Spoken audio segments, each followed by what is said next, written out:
The National Museum is hosting a powerful exhibition of work on loan from China.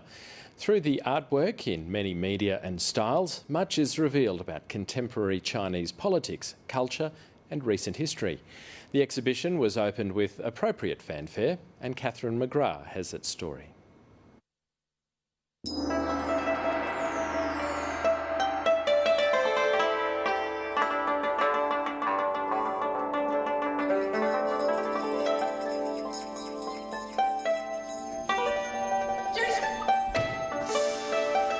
It's a festival of Chinese art, theatre and music.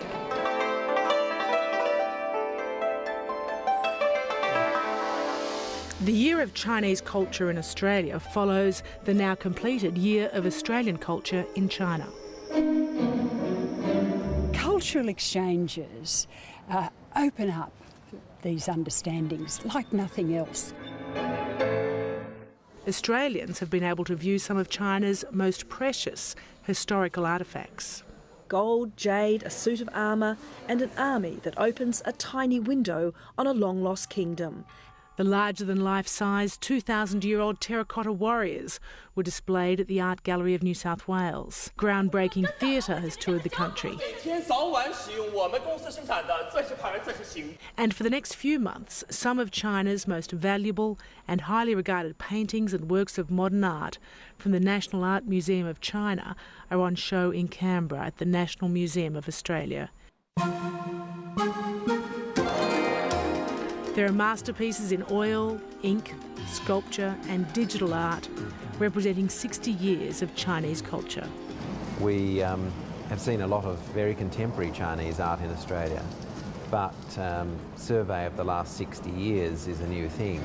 The team from the National Art Museum of China joined their Australian counterparts for the launch of the exhibition titled A New Horizon. It is my hope that through the exhibition, those who study contemporary art in China will gain more information and understanding about what has happened and what is happening in the contemporary arts world. And patrons are loving it. China's ambassador to Australia, Chen Yuming, has been actively promoting the cultural exchange and this art exhibition. Under such background, Chinese artists have followed the times and shown great enthusiasm and passion in artistic exploration and creation. They record vividly China's development and transformation in the past six decades. One of the featured artists, Shen Jiawei, now lives in Australia. His famous painting, Red Star Over China, features more than 100 Chinese historical figures. When the Austrian people saw this exhibition, they can get a full idea about the Chinese art world. And it's this full range of works and the history and development of the modern Chinese art world that particularly interests the director of the National Museum of Australia, Andrew Sayers. From the Mao Zedong era and the birth of the People's Republic of China in 1949, art reflected the time when factory workers were seen as heroes and industrial and national development were state aims. Mao's words were the guide, serving the people, serving the politics. So, beautiful mountainous landscape.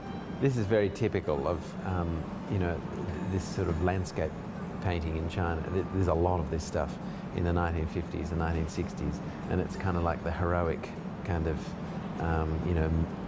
opening up the landscape. Then, through the late 1970s, China changed under Deng Xiaoping. China was opening up and modernising. Suddenly it was possible for artists to question the Cultural Revolution. A painting like this has a tremendous amount of, angst and violence in it. And, this character here with a placard around his neck, a denunciation, which is very much a characteristic of the Cultural Revolution period. And to the modern day, where art reflects global trends and experimental creations. The art of contemporary China is really, extraordinarily vibrant and vivid and very, very diverse.